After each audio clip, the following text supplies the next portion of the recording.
dishing out what they call banter and repartee, TC and Jake have become, in 2 short years, the most listened to rock and roll morning show in the entire Southwest.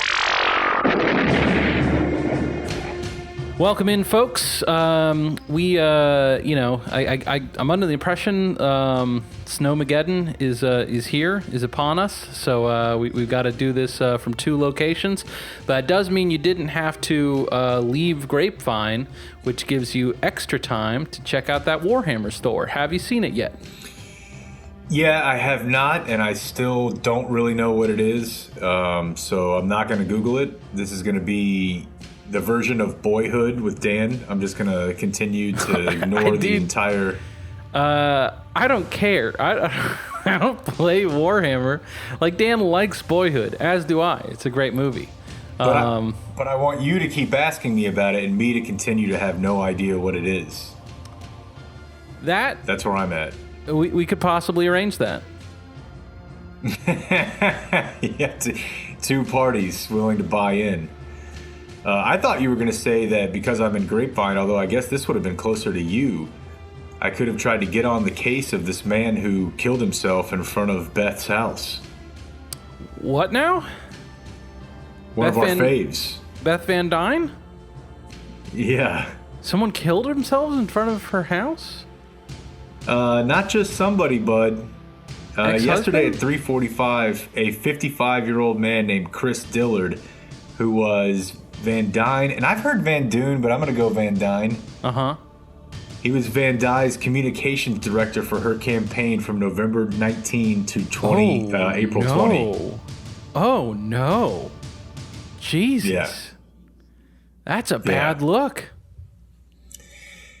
Yeah, and well, it's not funny, but there's a note in the Dallas Morning News story about it. I'll be the judge, whether or not it's funny. CEO Julie McCarty of True Texas Project. Now, you see what they are, TC, is they're a project for truth in Texas. Well, I like all those things. Yeah. I don't see why that would be right-wing. Yeah, that seems to me to be a down-the-middle proposition. The truth is a bipartisan objective, in my opinion. Especially in Texas, and especially when you make it a project. That's not just some fly-by-night type op right there. And especially when one of your people has one of their campaign operatives commit suicide on your lawn.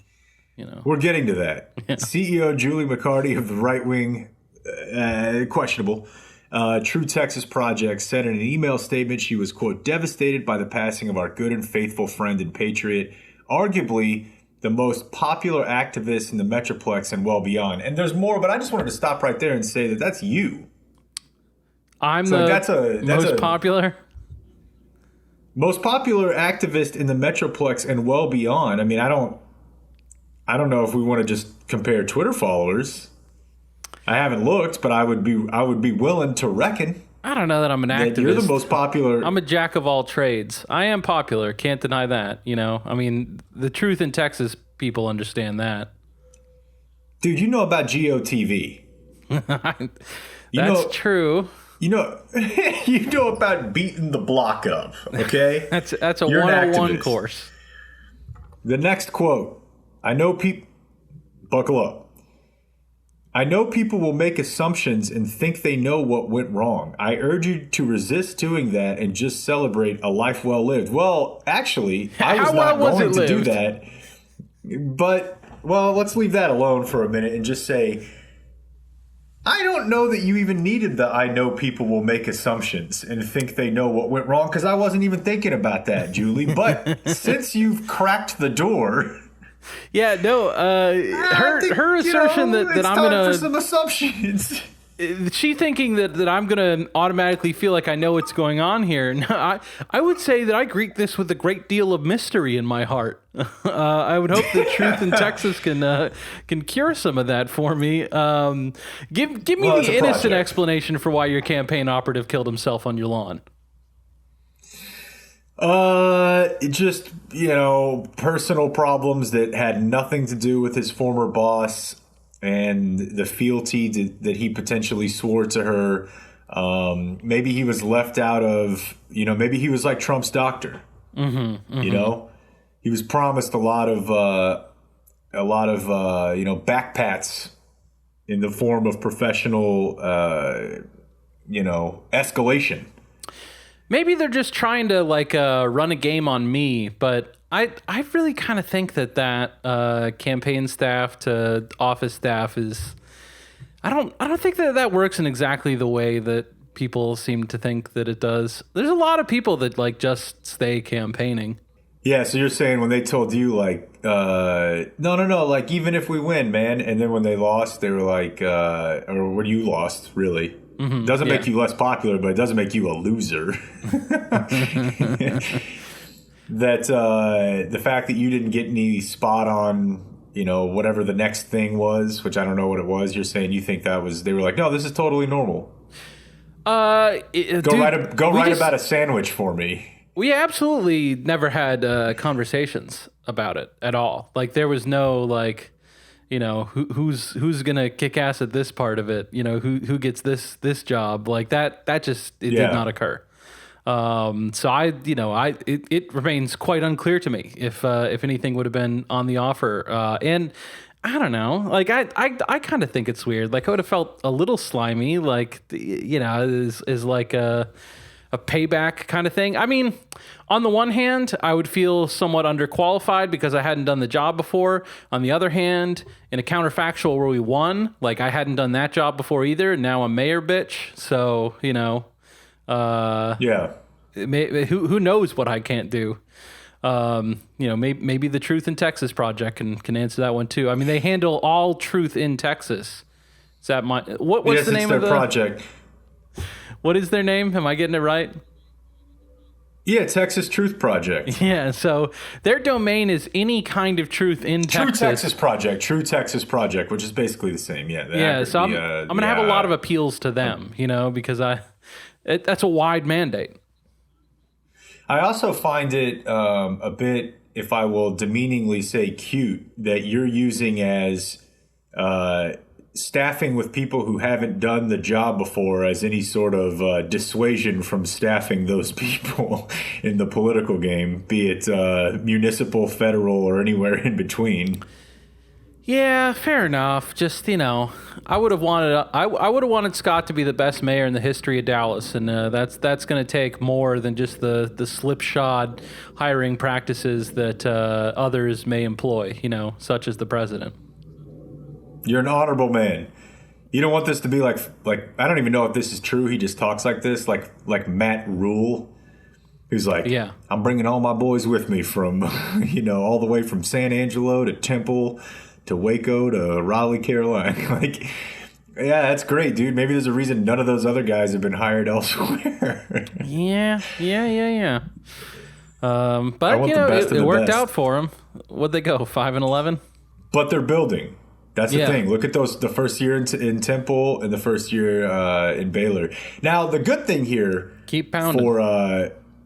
Keep pounding. That's exactly right. The good thing here for True Texas Project is that I don't have to really wildly speculate, or as they said, make assumptions about what they think they know went wrong about one of my faves, because one of my other faves, MTG, is apparently a bit of a freak, TC.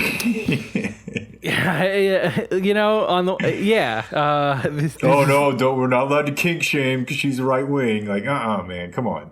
No, I don't think we're shaming. I think that we're applauding. No, that's not it. I would just say that I understand why it's being treated as news, because there's new development, concrete development, but it's not news to anyone who's seen her or heard her talk.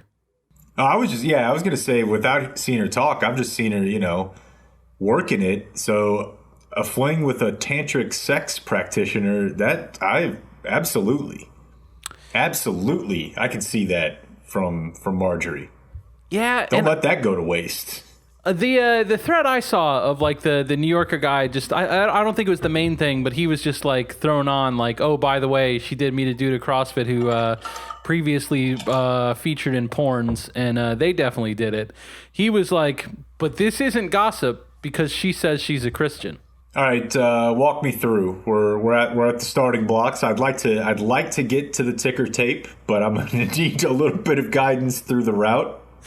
He's saying that under normal circumstances, extramarital stuff, that would kind of be beyond the pale for him to talk about. But she has held up as part of her campaign that you can trust me. I'm a person who has the values you have, Christian values. Like my appeal as a candidate is a dedication to a certain lifestyle. And so if he has proof that she is not engaged in that lifestyle, then he's not some weirdo that likes talking with politicians, fucking porn stars. Okay. Those people, they'd be weird. I wouldn't want to know them. But me, I feel like this guy should be a part of some sort of truth project. Yeah. Like he's right. Like it does have that value, of like letting the people know, like, but I don't like the implication that people get like just any shame tied to gawking. Like I did watch the Britney documentary, so I can see how like gawking on steroids can have negative effects on people, and I am sensitive to that. But just your garden variety, like you and I sitting here and being like, did you see she had fucking sex with a porn star? I don't know. I don't feel ashamed of that, and I don't think that I should. And I am angry about the implication that I ought to. I would also quibble with his contention, or at least his assertion, that she ran based on Christian values. I think that was pretty far in the background to, I think David Hogg is a reptile. I'll bet she said that in the name of Jesus, I believe that David Hogg is a reptile. That's probably true, but I feel like it was really more of just kind of an add-on to, is anybody talking about this Jewish laser beam in the name of Jesus? Yeah, no, the thing about the Jewish laser beam that does continue to bother me is like, why now? Like who was the person? Like I feel somewhat confident that there is a person who made a decision. Like I don't think that it's just like someone started Googling her name in old Facebook posts, like just for fun. Do you know where these stories came from? Or like I just by the time Jewish laser beam hit me, it was through several filters. Well, so the thing about that is, Jewish laser I know beam exactly filters. what you're saying. Well, I know exactly what you're saying, but at the same time, this podcast right here, what you're consuming, Trump had been president for 3 years before we uncovered his thoughts about the Geico ad, or him explaining at length why he was eating pizza with a fork. That shit wasn't mentioned at all in the run-up to 2016. Not a question about it at the debates. Never peppered on the lawn. And we brought it to you, so I guess I am sympathetic to the idea that somebody could find something either damning or illuminating about a public figure years into their career. So yeah, I don't know. I mean, like if you really don't want to like everyone thinks that all races are like a presidential race, and that everyone is getting deeply vetted, and that like all the opposing campaigns have sophisticated means of doing things. Like you talking about Oppo? Like we did talking about a little Oppo opposition research, but it was like me Googling the person's name.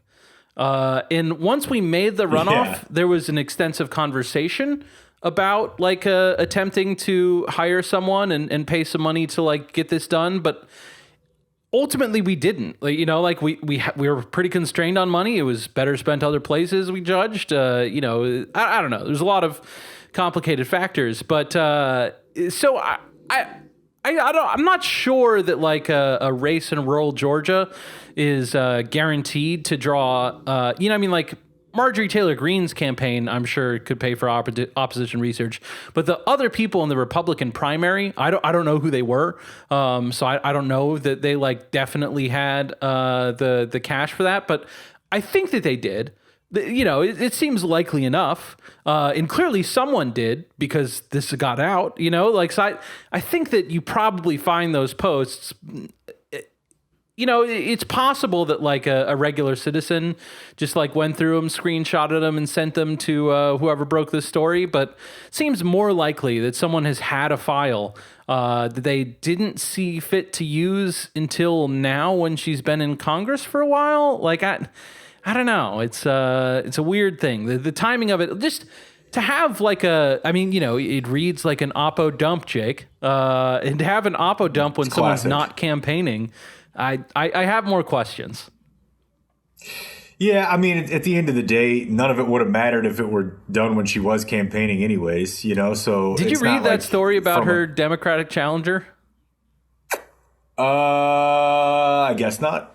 He was exceedingly like normal guy, just was kind of like, well, I've been seeing a lot in the news, and I think I could do a good job. I don't believe he had like any previous elected office. Like, it was more or less like your most confident neighbor, just kind of going out there. Really, some of your neighbors probably have a better, more qualified shot, I would imagine. That's true. In the course of running, I believe that his marriage hit a snag.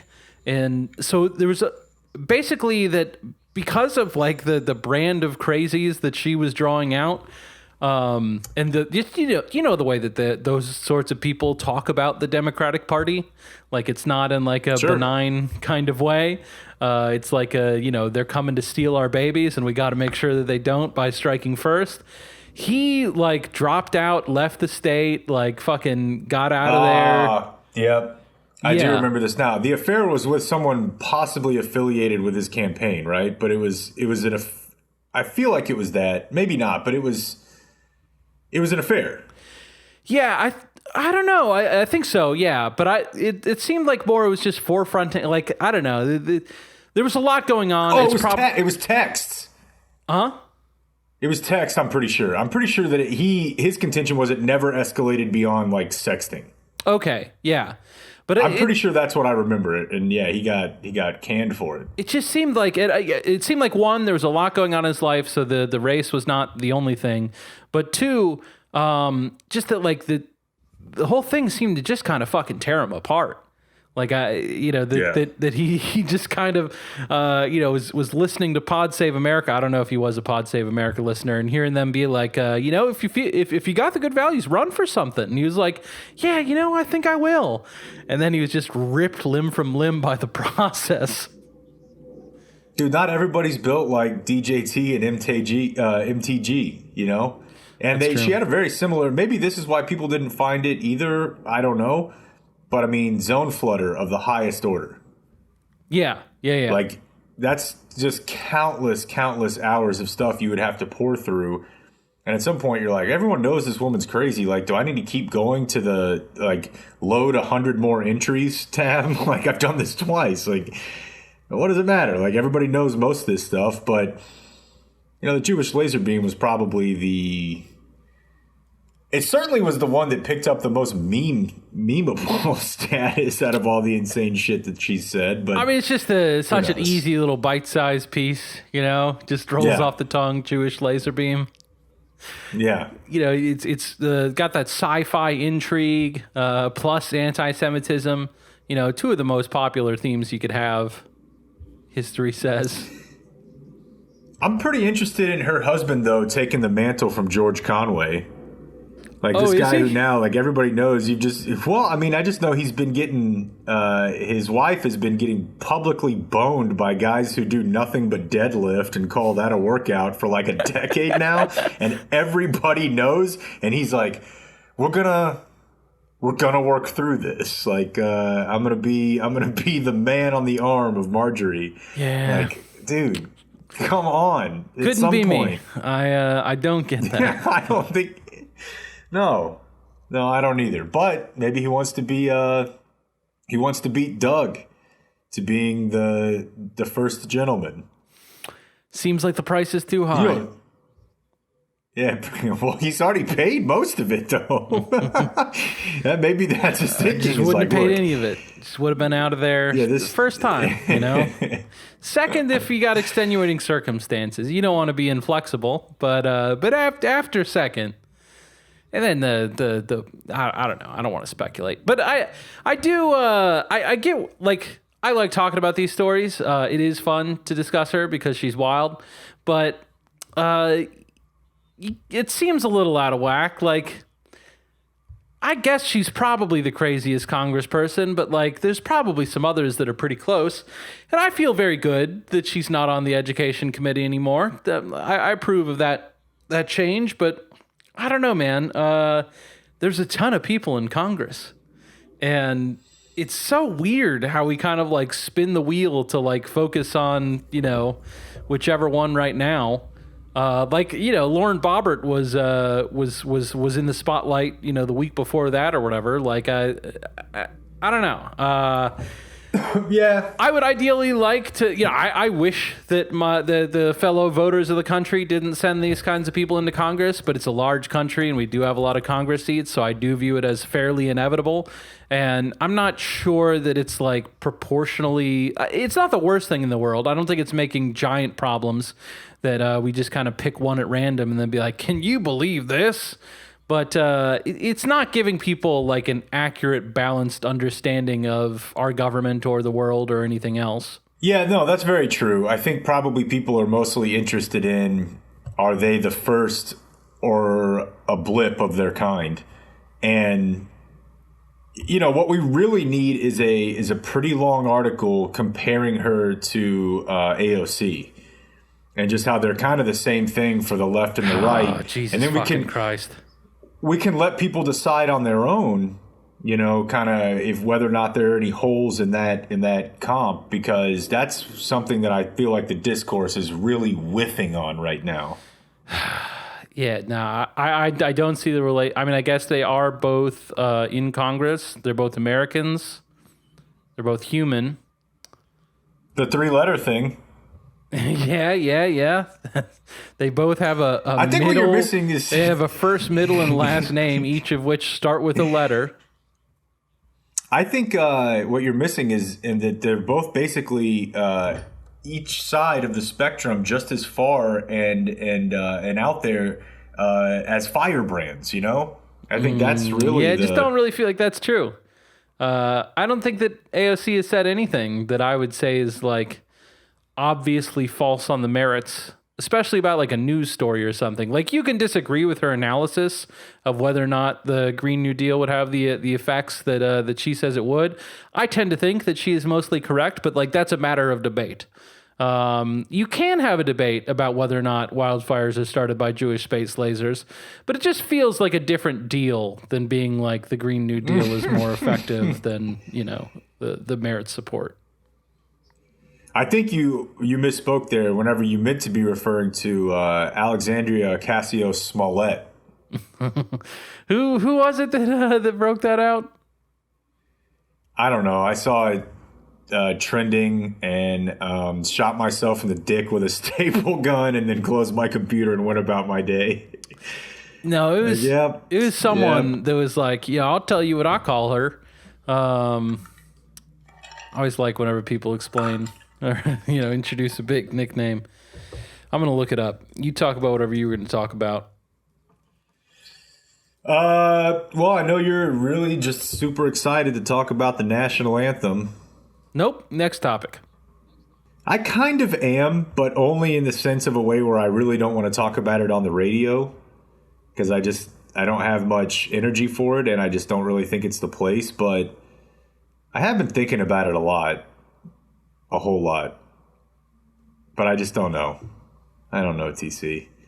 Do you remember very early on in the podcast, I told you about a chapter in a book that I had in a class. It probably was at Texas State, but it was a book about the media and the Iraq War. Mm-hmm. And it was about, it was, 25 separate chapters by different academics, nerds, as you might. different content analysis stuff, or a lot of it was probably focus group based. But there was one in there that I'm not saying I believe, and I don't even know if at the time that I thought much of it, other than this is thought provoking, because obviously it was a really smart dude. I think he was a professor at UT Austin. But the title of the chapter was simply, "Is Patriotism Immoral?" Mm-hmm.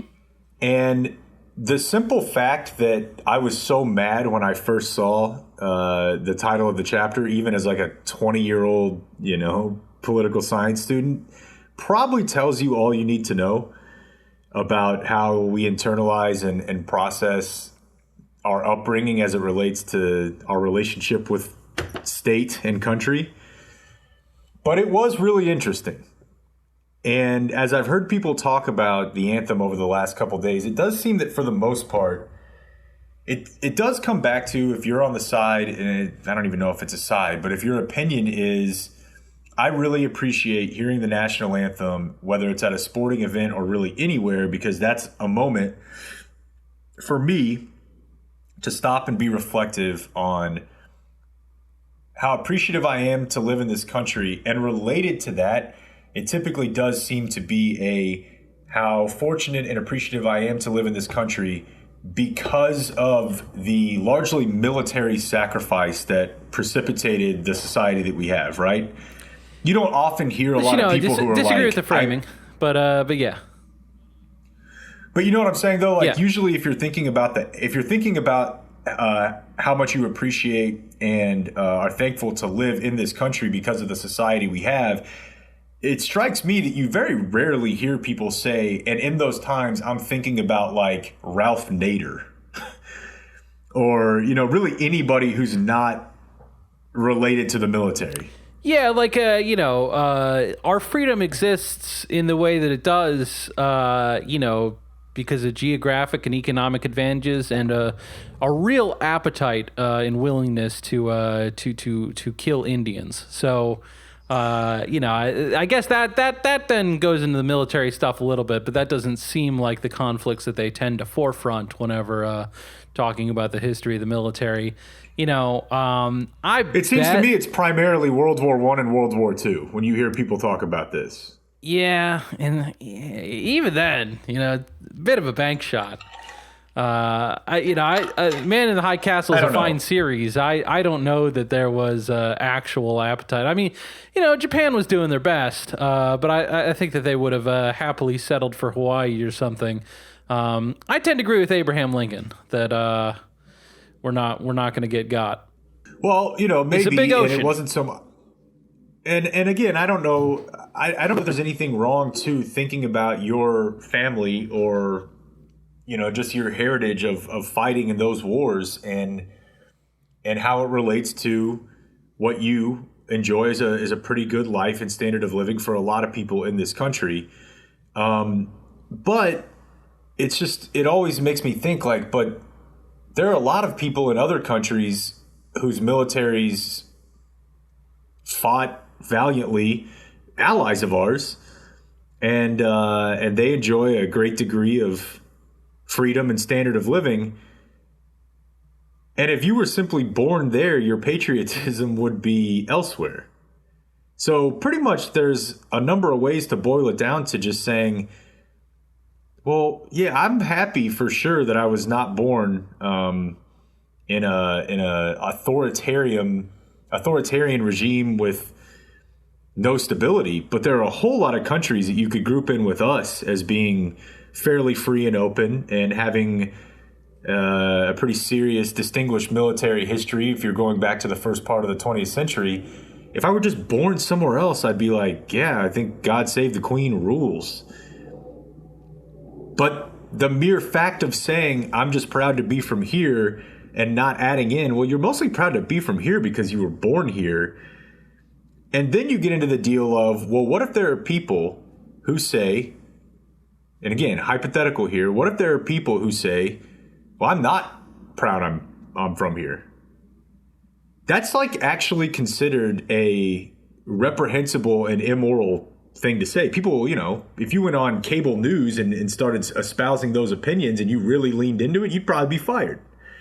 Especially if you did it during the lead up to a war or any sort of military effort. So it seems weird to me that it doesn't seem weird to anybody else that on one hand we're saying I'm really proud to be from here because of how free we are. And if you don't share that same affinity, then you shouldn't probably be able to say that and still be considered a good person. That's not really free. So, and then there's like the fact that we do the Pledge of Allegiance when we're a kid. I always remember thinking, well, I don't really know what I'm saying. That's a bit odd to me. The whole sports thing is an entirely other debate about whether or not it has a place or not. But I just heard a lot of people talking about forced patriotism and what that really means in the last few days. And to me, it means that's a pretty common thing. I mean, if you're taught it in elementary school and then basically required from a societal standpoint to anytime you're in a public space and you hear this song, you have to remove hat, hand heart, etc. That's pretty at least lightly forced. I don't know. No. To me, that what do you mean odd. pretty lightly forced? Like, did you ever have a kid in the class that was not interested in doing it? Like, they would go to the principal immediately. Right, but they're not going to kick you out of a Mavs game. They're not going to throw you in jail like in some other countries if you actually don't, stand and I wouldn't say the standard for forced leader. is jail. I think that if you're getting detention for it, then you're right that at a Mavs game you're not like forced to do anything but hear it. But that's not really like the crucial moment in someone's life. It's more the first 12 years of schooling where like it definitely is a fucking problem for you if you're not going to do all this. I know because at about like 7th grade, I would say, it just started feeling weird. Like, and dude, I didn't have to go to detention for it. It was just it was more just that I would stand there and think about it every time, like I did not cause problems around it, but like it was just like, this is fucking odd. I whenever we would see images of like Soviets showing like, overflowing emotions regarding this state, we would always think that was creepy, right? Like that comes off and as creepy in movies. Like that's how it's played. Sure. Just these people, they're so blind, they don't even know what they're doing. Anytime it's North them, Korea today. Yeah. Anytime it's them saying those sorts of things. But whenever we do it, it's really good, and that kind of hypocrisy, like double standard sort of thing. That was what was starting to kind of like go through my head. Especially like the hand over heart has always been the like most significant to me. Is like they're really asking me to be a robot right now. I can confirm they will not throw you out of a Mavs game for not doing that. I'll usually just stand hands aside because it just feel like I don't know. I don't have strong feelings about it. I don't really like. I don't care that much. But it does feel odd. It's a kind of like blind, unquestioning fealty that I don't engage in across anything, except for Notre Dame football. I do feel like Brian Kelly has all the answers. Yeah, I know you do, and I think that's what sports are for. And so you're not going to get thrown out of a Mavs game. You're not going to get put in jail, but you might get some, some people piping up around you possibly if your hat's on. I mean, maybe that's not the same today as it was many years ago. Now, I think also, as we mentioned before, what has to be added into this discussion is every country has a litany of transgressions that can be brought up by people to say, I don't feel like blank flag represents me if they are part of a community that's been subjugated in that country. Now, I would say no country's hands are clean on that front. And also, as far as,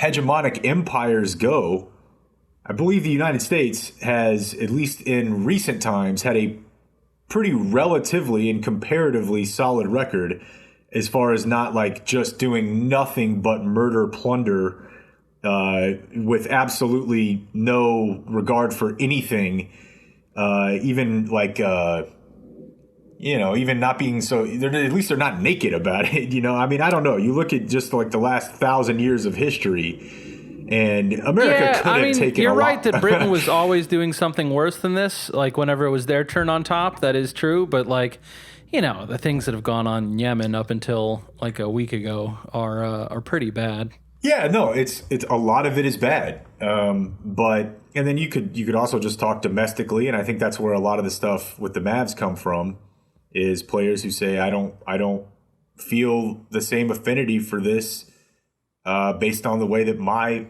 family and ancestors were treated as others do.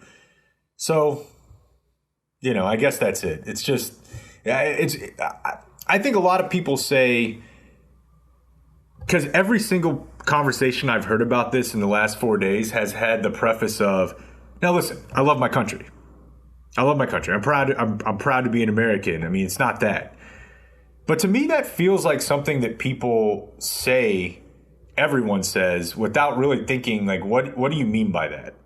Yeah, I mean, I've been like thinking about that question, a good amount. Like, I think that at some point in the George Floyd stuff going on, that there was someone like was asking, like putting it around of what exactly is your point here? Like how do you feel about the country? And Matt Iglesias, like why are you guys here? Kind of, I don't know. That wasn't exactly it. It was several months ago. I don't remember the exact framing.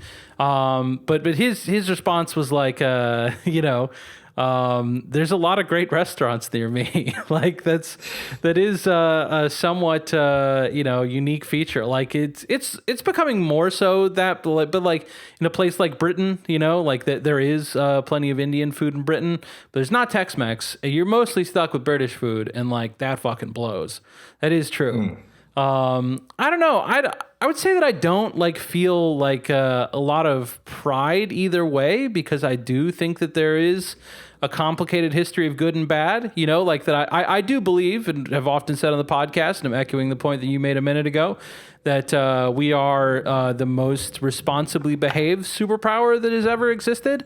But like that's an extremely low bar, and the amount of pain and hurt that has been inflicted in the name of Americans is grisly to behold. So I have a hard time feeling too proud whenever I'm thinking about that. But the do you love your country stuff, like I love the shit out of America. I think it's fucking great. Like I just think it's beautiful. Like just the beauty of life. I do feel like whenever I think about like, do I like being alive or not? Which is something I do think about a lot. Whenever I'm on like the good side of the coin, which I'd say is most of the time these days, then I feel like a real swelling of just like the craziness of it all. It's just it's beautiful how crazy it is, and just like I don't know, you just Spencer Hall captures it really well. Every day should be Saturday. Like the way he talks about the country, or the way he talks about the South, or the way he talks about the places that he grew up, like that kind of ethos of like, this is all like such trash, and like that's why it's fucking great. And I don't mean like trash, like I don't mean that in derogatorily way. Like I don't know, I have a lot of pride that swells in me, or not pride, like I said, a lot of love. Like pride is, I feel like pride, it would kind of like ignore the like trying to sort through the challenging aspects of the experience kind of thing. And I think that that's legitimate and not to be swept to the side. And I think that the consequences of sweeping it to the side are like very real and will be felt by people in the future if we do it too much. Because the kind of, the way that we've treated other races within the country during this time, the way that we've carried on wars, you know, the way that we treated Native Americans, you know, that kind of stuff. Like there's nothing that was like uniquely bad about the people who did that. It's something that we absolutely can do if we don't guard our heart against it. And we're not trying that hard to guard our heart against it. And so that kind of stuff, I think that there's giant danger in being uncritical of, you know, those aspects of the country's legacy. But I think that that's like the pride thing. The love thing is just like, you know, it's just an emotion. It's just like, you know, it's, the way that, you know, it's got like a prodigal son vibe, you know, of like, yeah, America, you fucked up a lot, but you could never fuck up so bad that I wouldn't love you, because that's not like a you thing. That's a me thing, you know, like how I approach you and how much I open my heart to you. That's a decision that I'm making. You know, not like a thing where like, if you're bad enough, then I'm going to stop, you know, like I make the decision every morning to like wake up and just be like, you know, I love you. So, yeah, that's how I feel about it. I think, I don't know. No, that makes a lot of sense to me. And I just don't think most people contemplate what they mean when they're saying that much. They do think of, well, you know, due to some military wins and some natural gifts, there's a high standard of living here. I'm safe, so I love it. And that's, I mean, if your pride is based on performance in World War II, then I'm excited to hear we have so many Russian pride fans here in this country. No, that's true. We conveniently cut them out of the parade, the championship parade. And I'm not going to let you get away with saying we were just kind of a slot receiver with Russia under center, although I know that's exactly what you're getting at. But I think maybe there are some people that if they think about it at all, they arrive, if they think about it beyond the thing that I just laid out there, they think possibly about like economic policy or about, you know, not even BSing like gun rights. I do think that's something that a lot of people that they hold nearly religious, the idea of, you know, we're not paying crazy high taxes relative to the rest of the developed world, and particularly, you know, most of the countries that have our sort of economic, you know, our economic compadres. But even that seems kind of like an odd thing to be like, man, I really want to put my hand over my heart and demand that I have a moment to think about a couple of policies that are benefiting what I view as the correct way to govern. That seems weird. No one's enough too. of a nerd to actually think that. Oh yeah, they are, dude. As far as like, yeah, that's not necessarily nerd. That's saying the things that are important to me are I don't want to pay high taxes. I want to be able to to have a firearm or however many, and I would like to wrap both those up in different. Having your pride wrapped up in tax policy, like, Jesus fucking Christ, get a life. Well, I think what it is I think that they're both wrapped up in the general idea of the government is going to stay out of my business, and that's what a lot of people are proud of. Yeah, I just think that the gun thing demonstrates that much more vividly than, like, fuck it. I mean, whether or not it's a 14 or 12% rate, it doesn't really have that much to do with whether or not the government's allowing you to be you. The gun rights thing, like I do connect with that to some degree, you know, like I think I understand it as emblematic of, you know, the range of things that I'm allowed to, the leeway I am given to do whatever the fuck I feel like doing. And, you know, I like that aspect. I don't know. I'm not sure that we're like that different, but I don't know. I haven't lived any other places. There's regional differences. Like, I just always remember, this is not going to be the perfect example. It's just the one that's springing to mind to illustrate kind of what I'm talking about. Whenever I showed up to Ireland the first time I visited in 2006, I've mentioned this before, they were in the middle of a heated debate about whether or not drink driving should be outlawed. So, that seems like a wild degree of freedom that they once held. And no one, and I mean, I think that most people probably view Ireland as a similarly free nation. And have tax policies closer to ours than most of the European peers, I believe. I'm just saying that we're not alone in letting people do things. And in fact, we do step in and say that you can't drink drive. So that's where it really, that's that in the seatbelt downhill. From that point forward. So I guess I just wish that these were the sort of things you would hear talked about more often whenever the anthem is being discussed.